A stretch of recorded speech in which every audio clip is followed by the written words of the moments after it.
single mom returned a broken bracelet. The owner was a billionaire. The clock above the coffee machine flicked past 11:47 p.m., its soft ticking swallowed by the hum of the old ceiling fan.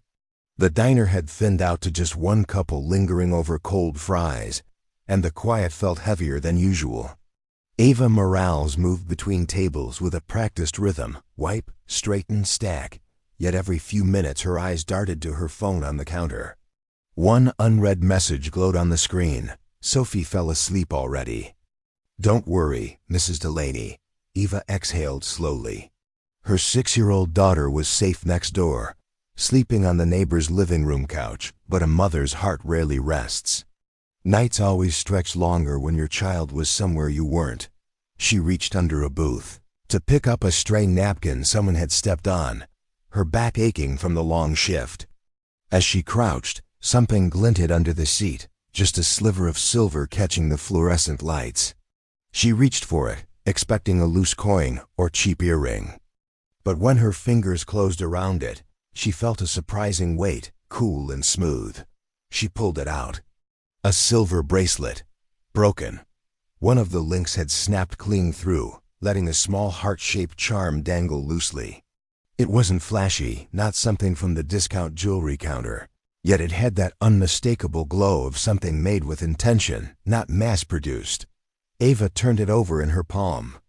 The charm caught the light again, reflecting a faint warmth that didn't match the cold metal. She squinted, bringing it closer. There were tiny words engraved along the curve of the heart. Not broken, just beginning. Something inside her stilled. She felt the air shift, not physically, but in the way memories stir without warning. Shelter nights, thin mattresses, the smell of detergent clinging to donated blankets, a stranger's gentle voice leaning toward her, saying almost the same words when she was 18, pregnant, terrified, and convinced her life was over. "You're not broken, sweetheart. You're just beginning again." She swallowed hard, closing her fingers around the charm like it might slip away. Back then, one sentence had kept her from falling apart. Now the same sentence had appeared in her hands, years later, on a forgotten bracelet in a nearly empty diner. She walked into the kitchen, bracelet still in hand. "Liz," the line cook finishing his paperwork, raised an eyebrow. "What's that?" "Someone's fancy little treasure." "Found it under booth 7, Eva said. "Probably fell off someone during dinner rush." Louise squinted dramatically. "Looks expensive. You could get a pretty good payday at a pawn shop." Marcy, the other server, rolled her eyes. "Ignore him. That thing probably belongs to one of those rich folks from the gala down the street last night. They all came in wearing diamonds and complaining about lobster bisque." She tapped the charm. "Check out the engraving. That's not dollar store stuff." Ava hesitated, tracing the words again. She didn't want to admit the engraving had already carved itself into her chest. Louis shrugged. "Either way, rich people lose things every day. Doesn't mean they miss them." But Eva knew that wasn't true. People didn't engrave words like these unless they meant something. Unless it belonged to someone who needed the reminder just as badly as she once had. She slipped the bracelet into her apron pocket, ignoring Marcy's teasing smirk. "I'm just holding onto it until I figure out what to do." "Suit yourself," Marcy said. "But don't be shocked if no one comes back for it." The night bled slowly into closing time. Ava locked up, stepped outside into the crisp air, and slid into her second-hand car. When she got home, the apartment was dim except for the small kitchen light she always left on. She placed her keys on the counter and reached for the bunch of overdue bills tucked inside the drawer: electricity, daycare, medical balance. Every envelope felt heavier tonight. She pulled the bracelet back out. It lay silent in her hand, the broken link catching on her fingertip. For a moment, she imagined walking into a pawn shop tomorrow, exchanging it for enough cash to cover at least 2 bills. Maybe 3. For a single mom living paycheck to paycheck, that wasn't nothing. But then she imagined a different scene, someone searching their pockets, realizing this bracelet was gone, feeling the same sinking ache she felt every time she misplaced something precious Sophie had made for her. A tiny voice inside whispered, "If it were yours, how desperate would you be?" Ava closed her eyes. The answer was immediate. Very.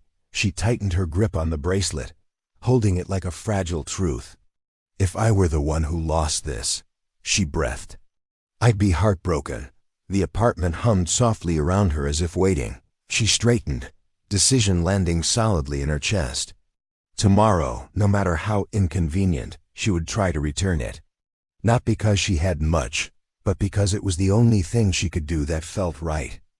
Morning light slipped through the thin curtains of the apartment, washing the kitchen in a pale gold glow. Ava tied Sophie's shoes while the little girl swung her legs, humming the tune she'd learned in music class.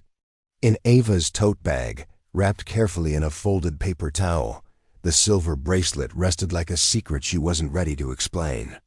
As they walked toward the school gate, Sophie peeked into the bag, curiosity written all over her face. "Mom, what's that shiny thing?" "I saw it last night." Her voice was small but bright, the way children speak when they sense something important, but don't yet know how to name it. Ava tightened her grip on the strap. "Just something I'm keeping safe for someone," she said gently. "It's very important to them."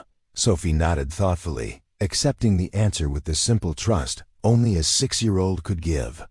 She hugged her mother tightly before running toward her teacher, her pink backpack bouncing behind her. Ava watched until Sophie disappeared inside, then exhaled, grounding herself. Today she'd try to return the bracelet, no matter how uncomfortable it made her. She headed back to the diner first. Morning prep was underway, metal pans clattering, coffee machines hissing. The manager, Dennis, stood by the counter counting singles from the cash drawer. "Morning, Eva. Back already?" "Just needed to ask, did anyone come looking for something last night? A customer, maybe?" Dennis furrowed his brows, thinking. "Nothing that I heard." He nodded toward the office. "Check the cameras if you want." They scrolled through footage. The only guests near booth 7 had been a group of well-dressed diners, men in tailored suits, women in shimmering dresses, the kind of people who didn't usually stop at small-town diners unless they'd stumbled out of a fundraiser or gala. The cameras caught them laughing, clinking glasses, then leaving in a hurry. No hesitation, no sign someone realized a bracelet had fallen. "Probably rich folks," Dennis said with a shrug. "If it's theirs, they've already replaced it." But Eva knew better. Words engraved so personally weren't chosen casually. Something in her chest tugged. She thanked Dennis and stepped outside, the morning crisp and bright.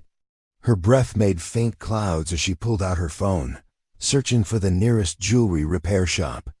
It was only a few blocks away, family-owned, with a faded sign that read Silver and Son Jewelcraft. Inside, the shop smelled faintly of cedar and polished metal. Behind the counter, an elderly man with silver-framed glasses peered up from a magnifying loupe. "How can I help you today?" Ava unwrapped the bracelet carefully, placing it on the velvet mat. "I found this. I just want to know who it belongs to, if that's even possible."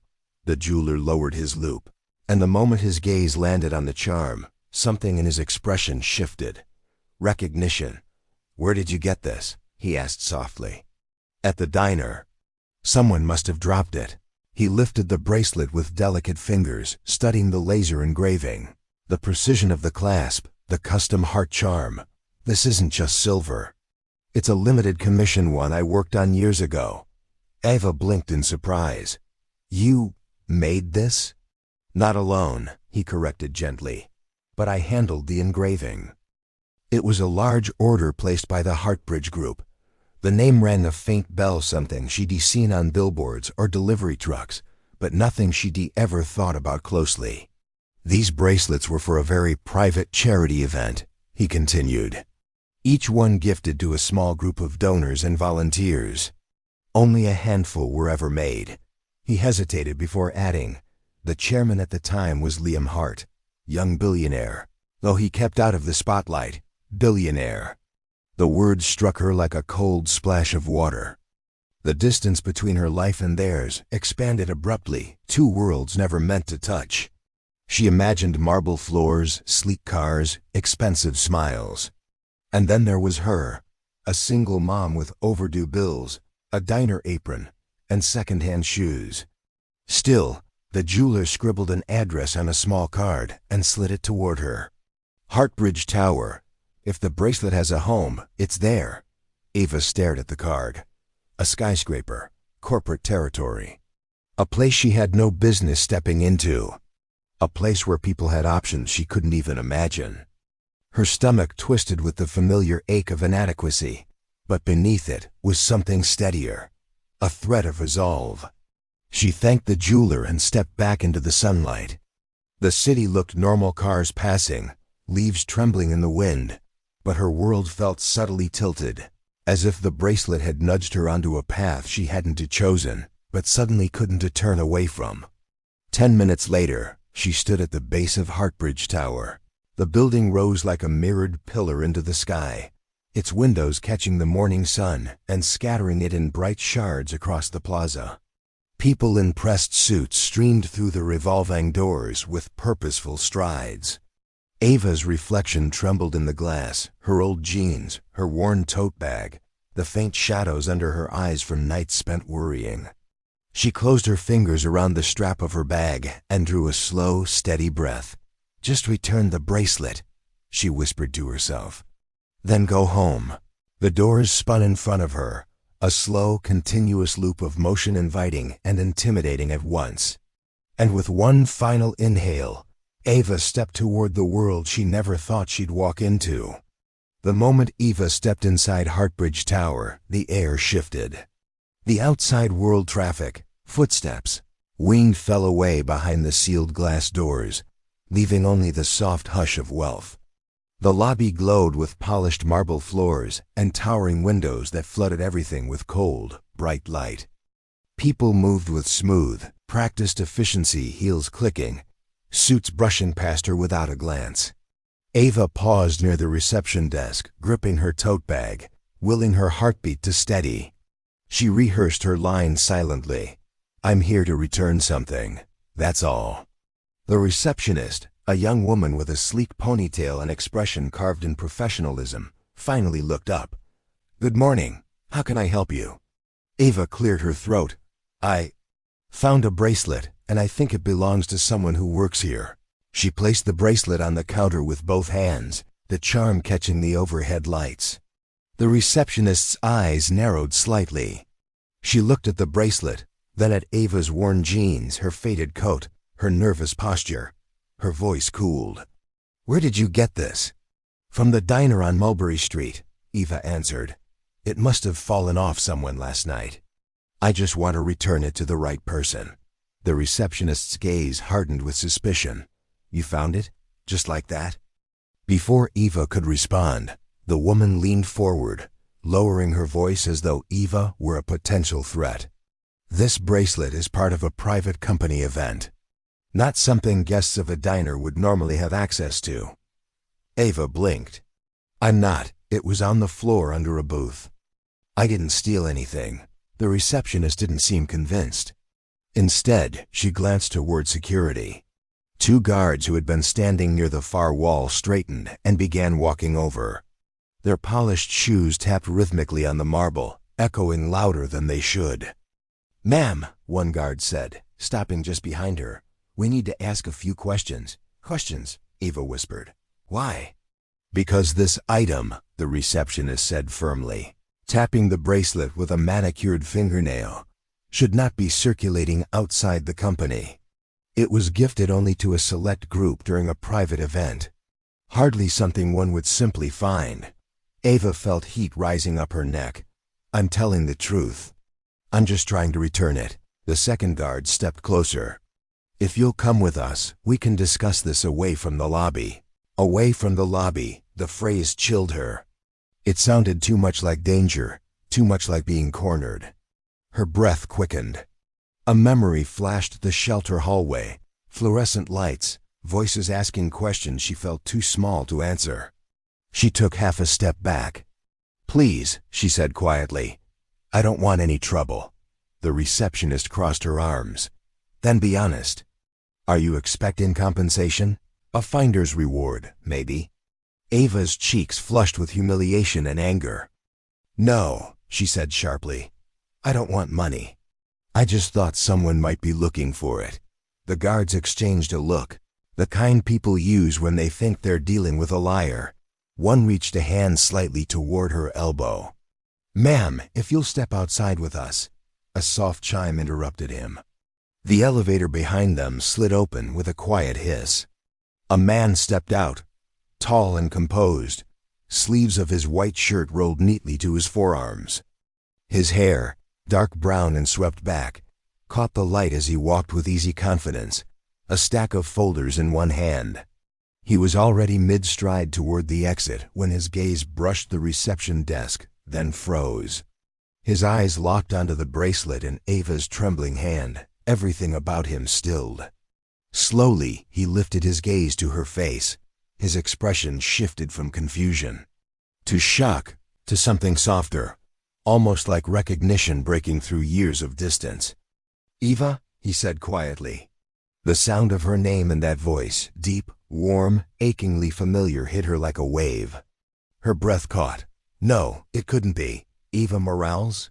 He repeated, stepping closer. And in that moment, a man who never treated her like a burden. A man whose kindness had stayed with her long after she left. Her voice trembled. Liam? Before she could absorb it, the receptionist snapped upright, her tone flipping instantly. Mr. Hart. Good morning, Mr. Hart. Eva felt the world tilt beneath her feet. The man who had served food at the shelter, the man who'd spoken hope into her darkest nights, was Liam Hart, the billionaire, the owner of the building, the chairman of Heartbridge Group. She stared at him, stunned, the bracelet lying between them like a bridge to a past she never expected to meet again, and a truth she never imagined facing. Liam guided Eva away from the lobby, past glass walls and quiet hallways that muffled the outside world. His presence was steady, unhurried, nothing like the tense voices she'd just faced downstairs. They stepped into a private lounge overlooking the city, a quiet, sunlit room with soft chairs and a carafe of chilled water on a marble table. The door clicked shut behind them, sealing off the chaos of the lobby. Sit, he said gently. It was the same softness she remembered from years ago, when she'd first met him in a shelter cafeteria, full of exhausted mothers and crying babies. She eased onto the sofa.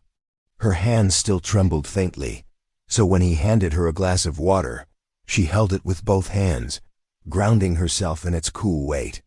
Liam stood before her, folding his sleeves a little higher as if bracing himself. I'm sorry for what happened downstairs. You shouldn't have been treated like that. Ava shook her head. It's not your fault, but the humiliation still clung to her skin.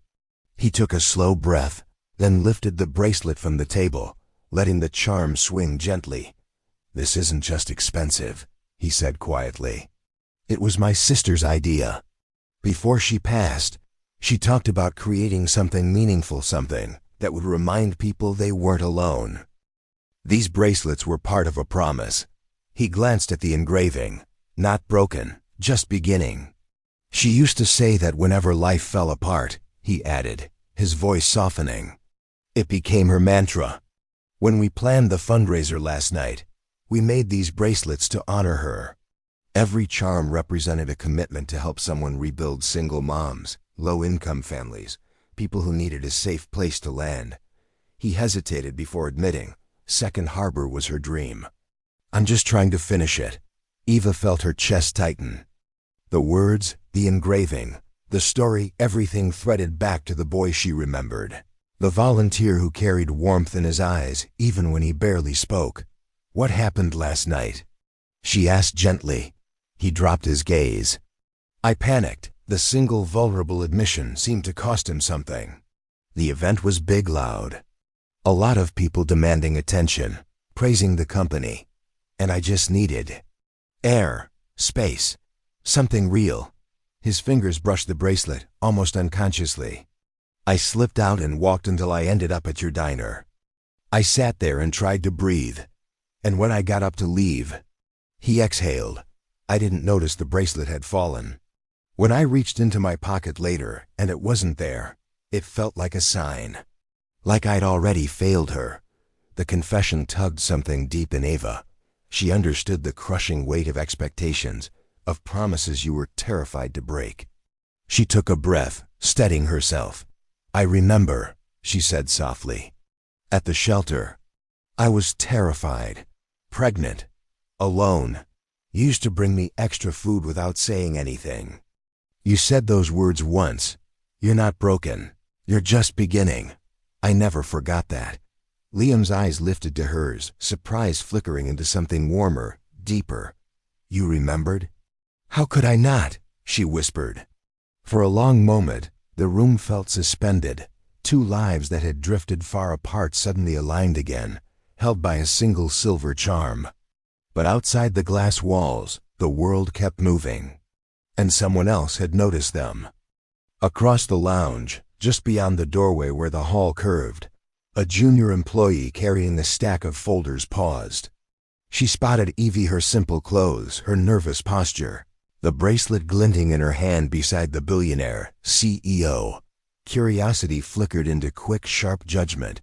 She raised her phone. The shutter clicked almost silently.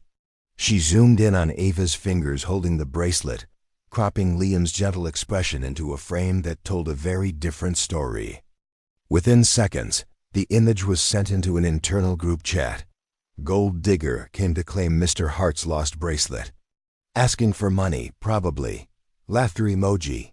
Eye roll emoji. A wave of snide comments followed, all spreading faster than either of them would ever guess. Inside the lounge, unaware of the wildfire beginning downstairs, Ava finally rose from her seat. I'm glad I could return it to you, she said. And I'm glad you're still the same person you were back then. Liam nodded, emotion tightening his throat. Thank you, Eva, for bringing it back. For remembering. She walked beside him to the elevator. The moment the doors opened, she offered him a small smile, gratitude mixed with something she couldn't yet name. Then she stepped inside, the bracelet no longer in her hands, leaving a strange lightness and an ache she didn't expect. When she exited the revolving doors onto the busy street, the afternoon sun warmed her face. She felt relief, gratitude, and a quiet echo of the past humming in her chest. But somewhere behind her, in the towering glass building she'd just left, a storm of whispers had already begun, one she had no idea was coming. By late afternoon, the diner felt heavier than usual, as if the lights had dimmed even though they hadn't. The lunch rush was over, but a table of college-age customers lingered near the window, whispering, giggling in the way people do when they think they're being discreet. Ava balanced 2 fresh coffees on a tray and walked past them, offering a polite smile. She had taken only 2 steps when she sensed their attention shift sharply toward her. One girl angled her phone just enough for the screen to catch the light. Ava didn't mean to look, but the image leapt out at her anyway. Her own face. Her own hands holding the bracelet, and beside her, Liam. The headline beneath the photo stole the breath from her lungs. Single mom demands ransom for billionaire is lost bracelet. Eva froze mid-step. The tray wobbled. Coffee rippled dangerously close to the rim. She forced herself to keep walking, to place the mugs on table 14, to say her practiced lines, but her ears rang. The whispers behind her sharpened like tiny knives. That's literally her. She looks exactly like in the pic. I knew it. People don't just find stuff like that. She felt each word land on her skin like grit. She escaped to the counter, gripping the edge so hard her fingers ached. She drew in a breath, then another. But the unease didn't leave, it grew. At 3 p.m., Dennis, the diner manager, stepped out of the back kitchen. He wasn't a man driven by drama. His shoulders slumped with the weight of saying something he didn't want to say. Ava, he called softly, can we talk in the back for a minute? Her stomach dropped. She followed him past the metal prep tables to the cramped office behind the fridge. Dennis closed the door and sighed. Look, the diner's being tagged in some posts. Customers are calling to ask if the Bracelet woman works here. He rubbed his temples. I don't know what happened today, but whatever it is, please don't let it spill onto the restaurant. Eva swallowed hard. I didn't do anything wrong. I was just returning. I believe you, he cut in gently. But belief won't protect the business. If customers feel uncomfortable coming in. He didn't finish the sentence. He didn't have to. Her job, her only stable income, was hanging by a thread she could barely see. She nodded weakly. I'll stay out of the way. I won't talk to anyone. Dennis exhaled in relief, but the sound cracked her heart. By the time her shift ended, the whispers had grown teeth. A few customers snapped pictures of her openly. One even asked, Hey, did he pay you? Or are you still negotiating? She flinched as if struck. When she finally left the diner, twilight had settled over the street. She walked quickly home, feeling the weight of every step. Something inside her warned that the worst wasn't over. It wasn't. When she opened the apartment door, she heard soft sniffles. Sophie sat curled on the couch, holding her stuffed bunny too tightly. Her little cheeks were blotchy and wet. Sweetheart? Eva knelt. What happened? Sophie lifted her big, watery eyes. Kids at school said you stole something. They showed me on their mom's phones. They said you're a thief. The word landed like a punch to Ava's ribs. Oh, honey, she whispered, pulling her daughter close. Sophie's small body shook with the effort of not crying harder. Mom, you didn't steal anything, right? You didn't. Ava's throat closed. No, never. I would never do that. Then why do they say you did? She didn't have an answer. Shame, anger, fear all swirled inside her until she felt hollow. She clutched Sophie tightly, as if love alone might shield her from the world. After Sophie fell asleep, exhaustion finally dragging her under, Eva sank onto the living room floor. Just sat there, breathing in the dark. The bracelet's engraving echoed in her mind. Not broken, just beginning. But tonight she felt both broken and finished. Her phone buzzed on the carpet. A call. Liam Hart. Her heart lurched. Part of her longed to answer, to hear the warmth in his voice, to let him explain or comfort or reassure her that this would pass. But another part, the bruised, frightened part, remembered the whispers, the looks, the risk to her job and her daughter. Her thumb hovered over the screen. Then, with a tremble she couldn't control, she hit block. The screen went dark, except for the faint reflection of her own face, eyes tired, shoulders slumped. Outside, the city kept shining. Inside, she sat in the blue glow of her phone, alone in the quiet collapse of her world, wishing she had never walked into Heartbridge Tower at all. The days that followed felt strangely hollow for Eva, quiet, but not peaceful. Every time her phone vibrated, she froze. Every time she saw an unknown number, her heart kicked painfully in her chest. She didn't answer any of them. She deleted texts before reading them. And when Liam tried calling with his personal number, she blocked that too. She couldn't risk more humiliation. Couldn't risk hope, either. Meanwhile, across the city, Liam Hart was unraveling. He tried calling, emailing, even stopping by the diner, but Eva was gone before he arrived, leaving only the faint smell of coffee and disinfectant behind. He paced the hallways of Heartbridge Tower, guilt and urgency twisting in his chest. For years, he'd been afraid of public vulnerability, afraid that the world would question his competence, his legacy, his worth as a leader. But now, the cost of silence was no longer theoretical. It had a name, a face. A daughter being mocked in a classroom. A woman who once trusted him, so he made a decision. One he had always avoided. He would speak the truth fully, publicly, without spin or protection. A few days later, an envelope slipped under Ava's apartment door. She nearly ignored it, thinking it was another bill, but the handwriting on the front stopped her. It was unmistakably his. Inside was a formal invitation embossed with the Heartbridge seal, the official launch of Second Harbor Housing. Below it, A handwritten note, simple, unguarded, painfully sincere. The bracelet only breaks when the person wearing it stops facing their promise. Help me pick it up again? Eva stared at the words until they blurred. She wanted to throw the invitation away, to stay protected behind her thin walls and exhaustion. But when she looked at Sophie coloring quietly on the floor, her little brows furrowed in concentration, she heard the voices from school again. Your mom is a thief. No, that couldn't be her daughter's story. It couldn't be the truth people kept telling about her. She had to reclaim it, even if it terrified her. When the day of the event arrived, she dressed simply: clean jeans, a soft blouse, nothing fancy.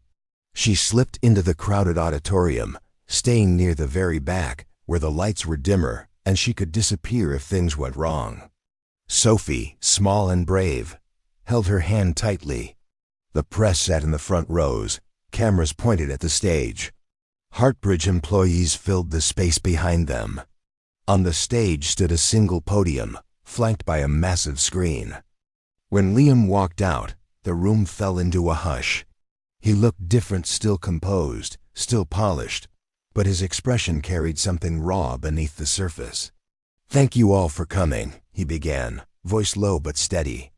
Today was supposed to be about launching Second Harbor, a housing project inspired by my sister's belief that everyone deserves a new beginning. He paused. But before we talk about that, I need to address something more important. A murmur rippled through the room. Then the screen behind him flickered on, displaying the photo that had attacked Ava's life, the bracelet in her hand. The framing meant to humiliate her. Gasps swept the crowd. Ava's breath caught, nails digging into her palms. Sophie squeezed her hand. Mom, she whispered, it's you.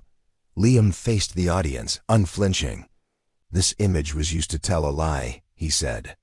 A lie about a woman who has more integrity in one moment than many of us manage in years. He told the whole story. His panic at the gala. The diner, losing the bracelet. Her courage in returning it. Her honesty, her kindness, and finally his own failure. The truth is, he said, voice thick but steady, I ran away from responsibility and grief. She didn't, and if anyone in that picture was a coward, it was me, not her. The room fell utterly silent. Liam looked into the crowd, searching. Ava, he said softly, will you come up here? Every head turned. For a moment, she wanted to vanish. But then Sophie tugged her hand, whispering, Mom, I believe you. It was enough. Her legs shook as she walked forward, but she kept going, stepping into the aisle, then down the long pathway to the stage. When she stood beside him, lights warming her face, she spoke, not eloquently, not perfectly, but truthfully. She told him about the diner wages, the overdue bills, the temptation to sell the bracelet, and the choice to return it because doing the right thing mattered, even when no one was watching. When she finished, the room didn't move. Then slowly, then all at once, applause rose like a wave. Some stood. Some wiped their eyes. Sophie beamed. A reporter finally shouted, Mr. Hart, what will you do to fix this? Liam didn't hesitate. Not just fix a bracelet, he said. We're going to fix the system that made someone like Eva suspect before she was ever heard. And the room erupted again, not with scandal but with hope. A few weeks later, life settled into something steadier, something Eva wasn't used to, but something she welcomed slowly, as if her heart needed time to believe things could stay good. She still worked at the diner, but now her shifts were lighter, and for the first time in years, she wasn't juggling fatigue like a second job. And alongside it came something entirely new, a role as a lived experience advisor for Second Harbor. She sat at conference tables with architects and planners who took notes when she spoke. Her ideas about laundry rooms near playgrounds, affordable childcare, safe lighting became real lines on blueprints. Her struggles were now expertise. She was paid fairly for them. With steady income, she and Sophie moved out of their dark, damp apartment into a bright unit in the first completed Second Harbor building. The walls smelled of fresh paint. The windows filled their rooms with morning sun. On move-in day, Sophie taped a drawing to the wall, a bracelet repaired with a glowing gold line. "When something breaks, we fix it with love, right, Mom?" Ava hugged her tightly. "Yes, baby. We do." The community soon thrived. Children played safely in the courtyard. Parents shared dinners on balconies. It felt like the beginning of something gentle and real. Liam visited, often not as a CEO checking boxes, but as a man trying to learn. He led story time for the kids, took notes from residents, and listened more than he talked. Between him and Eva, nothing rushed. Trust grew in the steady way sunlight spreads across a room, quietly, naturally. They shared coffees, long talks about how to build a world where women didn't have to fight so hard to survive, and occasional silences that felt warm instead of empty. One late afternoon, the playground shimmered in golden light. Sophie ran with two new friends, laughter rising like music. Ava watched her daughter with something close to awe. Safety looked good on her. Happiness, even better. Liam joined her, hands in his pockets. "She's doing well here," he said softly. "She finally gets to be a kid," Ava replied. He hesitated, then held out his hand. Resting on his palm was the bracelet mended, its once broken link now reinforced with a delicate line of gold. "I think this belongs with the person who refused to let it be lost," he said. Ava felt her breath catch. She took it carefully, fastening it to her wrist. The golden seam warmed against her skin, as if it carried a quiet heartbeat. She met Liam's eyes and found not gratitude, but respect and something gentler beneath it. Across the courtyard, Sophie waved. "Mom, come see, we built a castle."